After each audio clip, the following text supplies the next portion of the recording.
Peace up, fam. Another episode here at the Artist Journal. My name is Brother Samal. For those of you who tuning in for the first time, we are here down in the coastal region of Kenya. And on this particular platform, we simply talk about things that are pertaining to the African slash black experience here on the continent. You guys got to stay tuned. For those of you who've been on board since the beginning, we are heading over to the country next door. We're going to Ethiopia shortly. I'll give you guys an update in about a week or so. We're going to be moving around, learning the culture, sipping on coffee, and eating a bunch of injera bread. You know how that goes. Plant-based, that is. So again, family, I want to say welcome to the platform. And today, we're going to call these sessions in the morning, AM coffee. AM coffee. So I'll come on as much as possible in the AM just to chop it up with the family. I know the bulk of my followers are in the US, so I know it's very early there. It's 9 a.m. here, so that means it's about 2 o'clock in the morning on the AM in Washington, D.C. But we here. For those of you who are coming on, you can feel free to hit the link in the chat to come on up. Today we I just wanted to come on and feel the vibe, feel the energy. We are here in the village. Let me show you guys.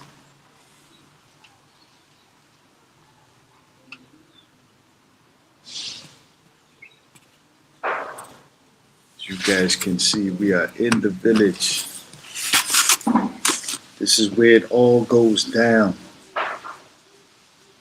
Trust me. It's a cloudy day. It's a cloudy day, and we're gonna get it started with this live stream, and then we're gonna head into the work place, which is our art workshop slash gallery. We are working on some new paintings. And the 2 paintings that I just finished up will be shipped to DC, if not this week, next week. Some good brothers that I know. They're actually cousins. So they both got a piece done, and the pieces are like 42 by like 57. Very large pieces. Oil on canvas. Fire. And I drew some inspiration off of a couple of African artists. And one African American artist named Kahindi Wiley. You guys might have seen his painting that he did of Barack Obama sitting in the chair and have flowers, all around him.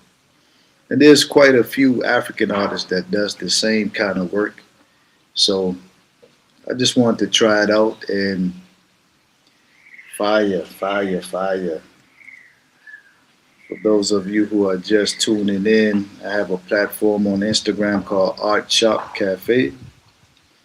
You can find some of our artwork there. And I'll show you guys the one I just finished up for one of the brothers in DC.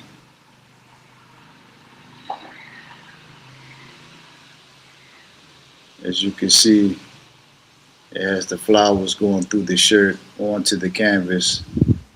And if you look closer, I drew some leaves also on the canvas.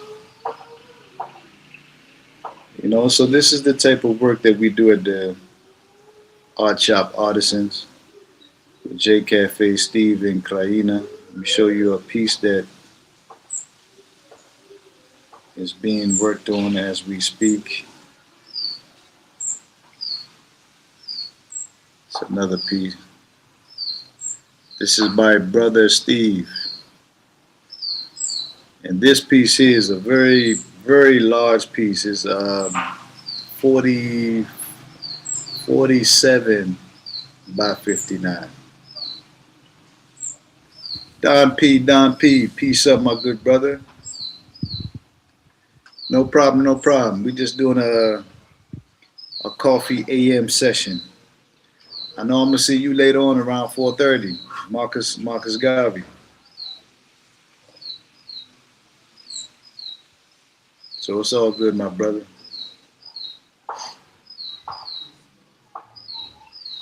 So yeah, family. So that's what we're gonna do. My question to you would be, when or how did you have your spiritual awakening? Wow.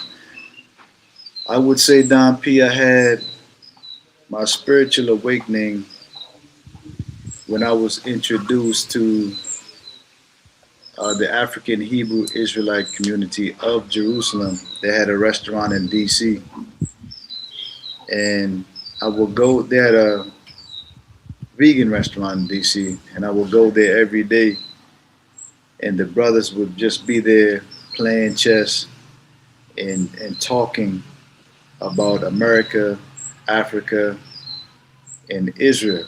So my first trip to Israel was like a year and a half after I met the brothers at the restaurant, and just their thinking outside of the box, outside of the confines of America, kind of broadened my horizon.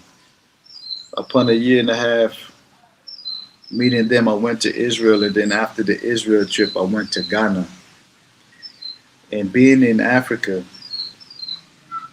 though the Hebrew community kind of opened my mind up to spirituality, it was when I touched the African soil, coupled with the Hebrew Israelite community, it like broadened my spiritual quote unquote horizon, And I always been studious. I always had a thing for information.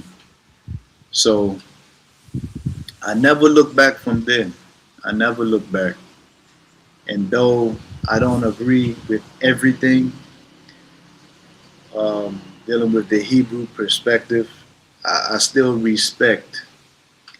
And when I say Hebrew, I'm not talking about the brothers that you see on the street engaging people with bullhorns and stuff like that. I'm not talking about that community.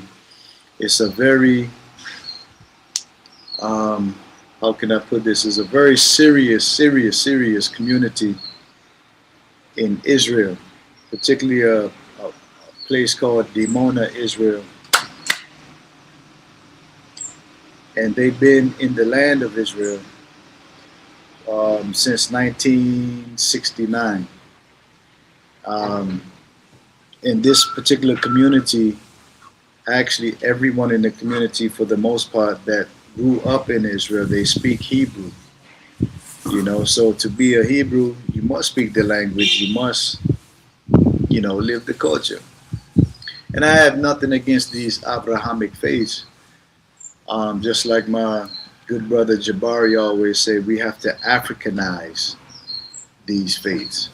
You understand? So just like Rastafari or Rastafarian culture, they took bits and pieces from Indian culture and made it into African culture. The Rasta took that to a whole nother level. So Don P, I know I was long-winded, but that's how I got my spiritual awakening.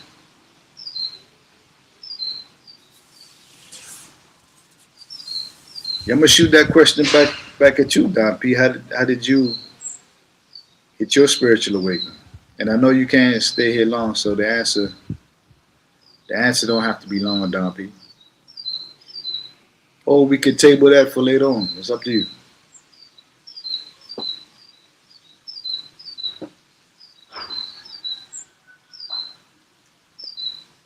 Yeah.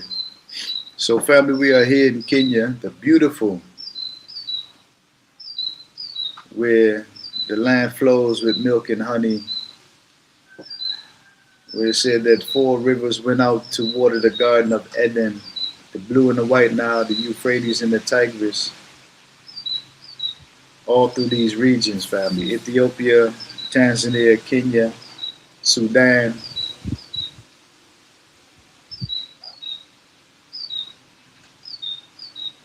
Wow, okay. Mine was reading the Tao Te Ching, 2006. Wow. Is that Buddhism?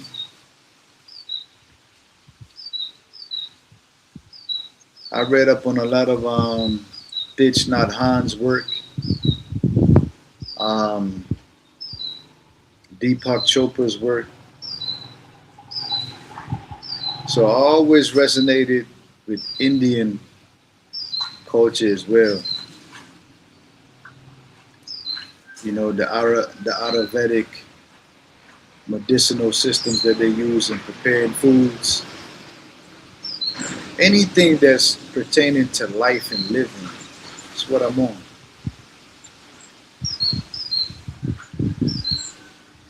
Yeah. There is a nuclear reactor about 4 miles away from the community, and they tried to use that as a deterrent.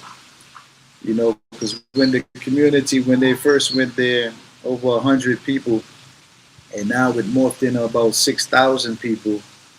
A lot of people threw away their passports, American passports, that is. So once you do that in Israel, you become stateless. So the country was responsible for housing. So they said, okay, since they want to do that, we're going to put them next to a nuclear reactor. And that's one of the things that I don't agree with, being that close to a nuclear reactor. It just never made sense to me, but the community believed, the leadership there believed that they are protected by the creator. So to each his own. Rastafari community in London. Nice. So Don P, are you still Rasta?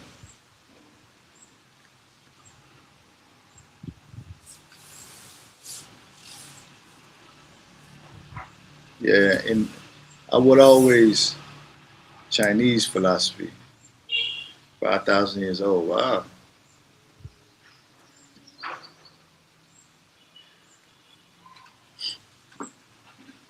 I'm gonna tune into that, Don P. I'm gonna write a note right now, and maybe that's a topic. Also, we can topic black folks. We could also talk about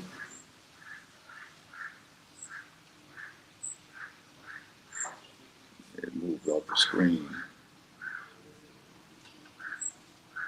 The Tayo Te Ching.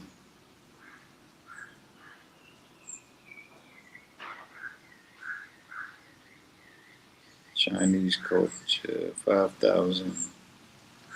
Yeah, that's fire.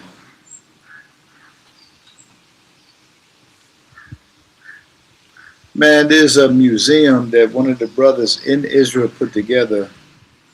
Their philosophy, especially at the time, was openly admitted to come from Kemet. I was just about to go there. There's a museum that one of the brothers put together called um, man, I could forget it that quick. It's like the black presence around the world. The black presence around the world, something like that. And they had these Japanese and Chinese men with the slanted eyes and everything, but jet black, jet black. So it showcased early Chinese and Japanese people. That's why I always say the African is the former of all things. We can't get around that, family.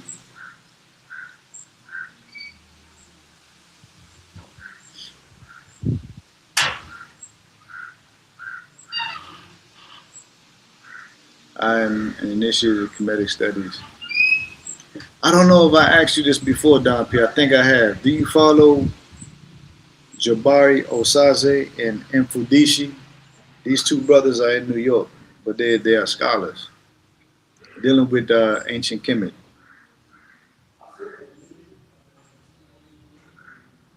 taught by the Dogon.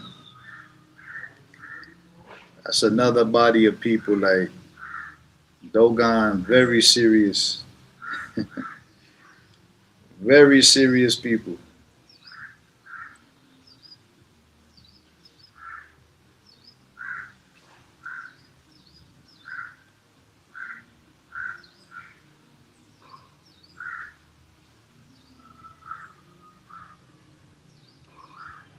Was able to chart or track certain celestial star systems with the naked eye. You can't tell me our people aren't special. So special that the Chinese 5,000 years ago would study upon the Kemet.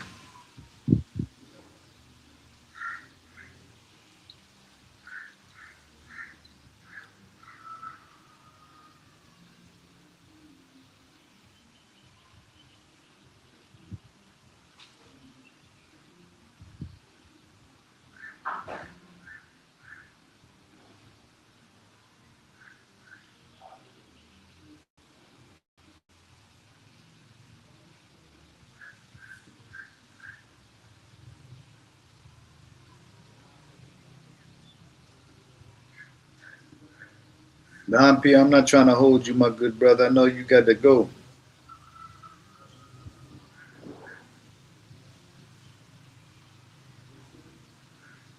The Qing dynasty is what gives China its name and was founded by black emperors.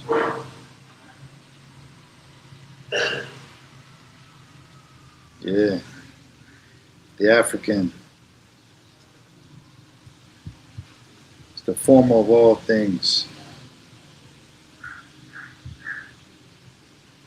Don P, so do you jump back and forth to London?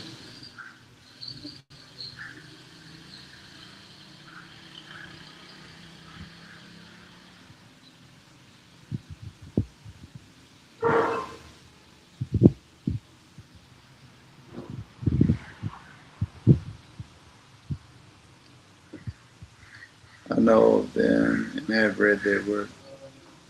Got you.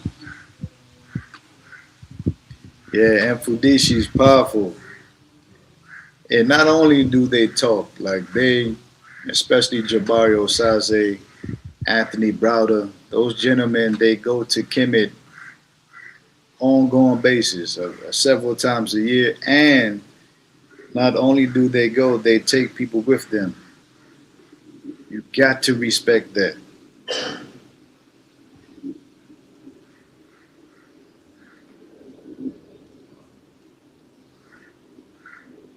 Got to respect the vibes.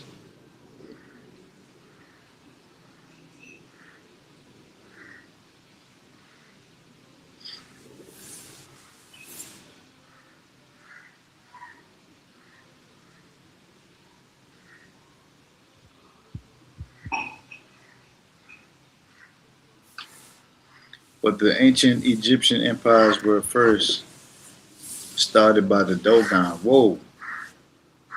The Dogon in their indigenous language means the landlords.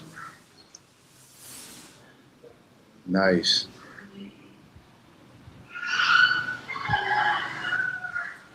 Let me jot that down too. Let me. Uh, well, I thought, but the ancient Egyptian empire was first started by the Dogon. So I thought It was ancient Ethiopia that gave rise to Kemet, or Egypt,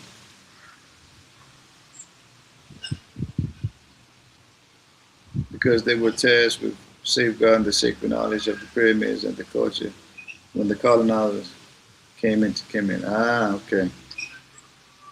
But prior to that, Kemet was born out of, from a cultural standpoint, I'm talking, was born out of Ethiopia, correct?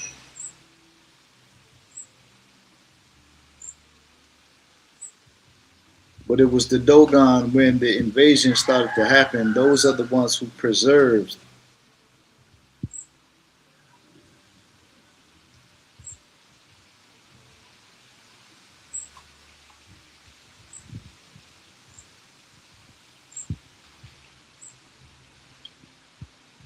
No, I left and haven't been back since. Ah, okay.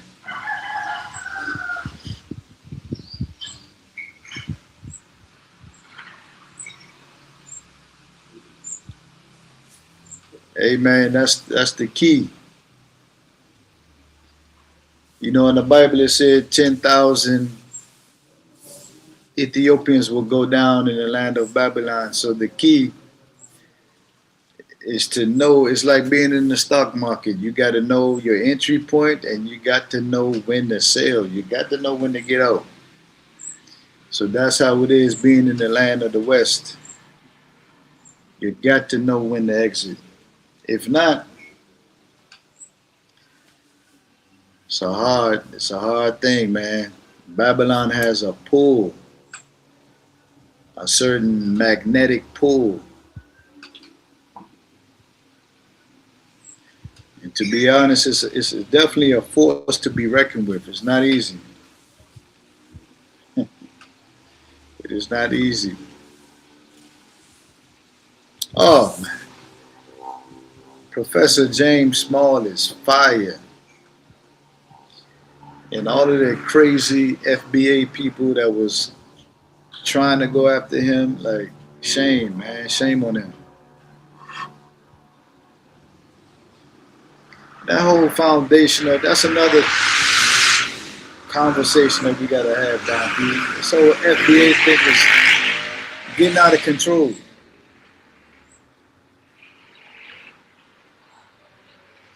We go on pilgrimage to the Dogon temples every year. And that's it. That's in Mali. Because I definitely would want to go on one of those, man.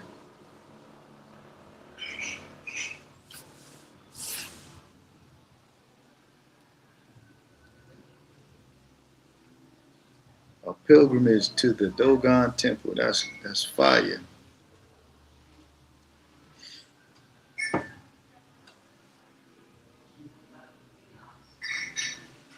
It's just AM Coffee with Brother Samal.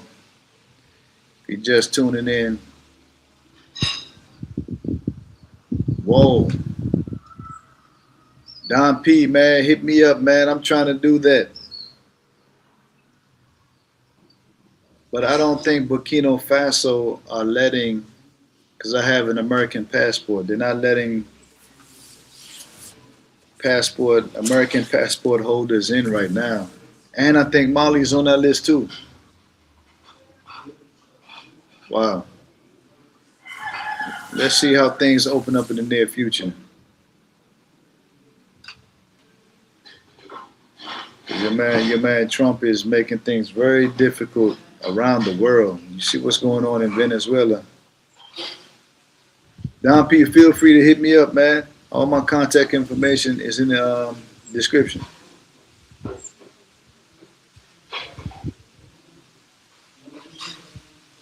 Give me about 20 minutes, and after I upload the video,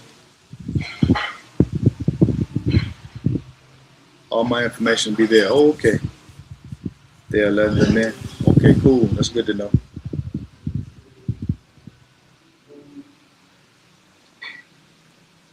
Most of the initiates are from the States. Okay. Western propaganda. Okay.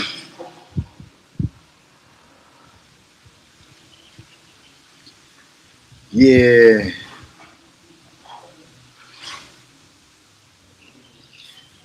Make sure you guys tune in 4:30 p.m. Kenyan time, 8:30 a.m. Washington, D.C. time. We are going live again today. At those times, we're going to be talking about the connection between Marcus Garvey and the Rastafarian community channel. One of my favorite topics. You guys didn't know I'm from the Caribbean. I'm from the beautiful island of St. Thomas, coupled with a few other islands, St. John, St. Croix, Virgin Gorda, Tortola. Got a couple on the British side of things and 3 on the U.S. The country's thriving. Nice, nice, nice. We met Ibrahim Troy as team, though I wasn't there for that particular trip. Wow, that would have been fire. I love what Ibrahim is doing in Burkina Faso. One of the things that stood out for me is when you got somebody convicted of a crime there, right? In Burkina Faso. You're not going to spend your time rotting away in a jail cell. No, no, no, no, no. Ibrahim Traore is going to put you to work. You're going to learn and become a master farmer. So every day, he take the prisoners out to produce food for the country. If that's not progressive, I don't know what is. And we see what he's doing in the medical field. We see what he's doing in the schools. And he's not even 40 yet. Ibrahim Traore isn't even 40 yet. You know, name me a young man that's thinking how he's thinking. You're talking about the ancestors. The ancestors are really pushing and moving this brother. Absolutely. He is Thomas Sankara. He is Patrice Lumumba, for sure. It's a little bit of Malcolm X up in there. Wow. Because Ibrahim understands if you can grow your own food, you control your own life. If you control your own land, you control your destiny. Don P, I'm clear. Yeah, he was born a few months after Sankara. Same energy, same spirit. There's another young man that's coming up. They call him Mr. President. I think he's 11, 12 years old right now, out of Uganda. You cannot kill what you didn't create. You cannot kill energy. This physical, 70% water, 30% minerals from the earth, they don't understand it's just earth. You cannot destroy energy. Check out Mr. President if you haven't already, Don P. Just Google or type in Mr. President of Uganda. He say it's going to come a time where he becomes the president of the United Countries of Africa. He is so sharp that the president of Uganda gifted him acres of land already, which he himself is on the land growing food. And any topic of discussion, Mr. President will be able to have that dialogue with you, from mathematics to science to social issues to farming, agriculture, relationships, you know, parent to child relation.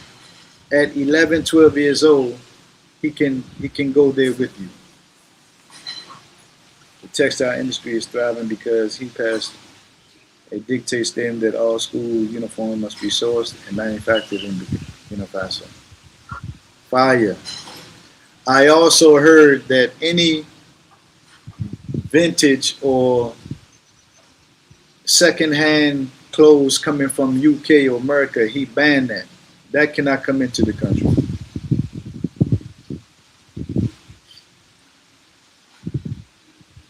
Yeah.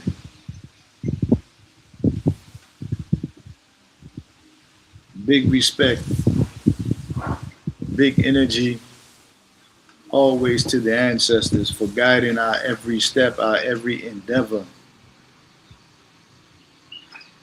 For we cannot be without them. For it is not our own shoulders that we stand on. Jano. So just a reminder, 4:30 Kenyan time, 8:30 a.m. Washington, D.C. time. We will be back on with the good brother Don P discussing Marcus Garvey, Rastafarianism. So stay tuned for that. We say in Kemetic culture, taught he's a great spirit, a big and old soul, and a great ancestor that has returned. Absolutely. So Don P, I'm gonna close out right here, my good brother. You will not hear any good stories about Burkina Faso anywhere. Well, we know why. We can't have the enemy spreading good news about our good people. We got to do that. And we're going to do it later on, Don P. I just crossed that 30-minute mark. Really and truly, we are our ancestors' return, for sure. Absolutely. We're going to continue to work. So, Don P, looking forward to seeing you later on.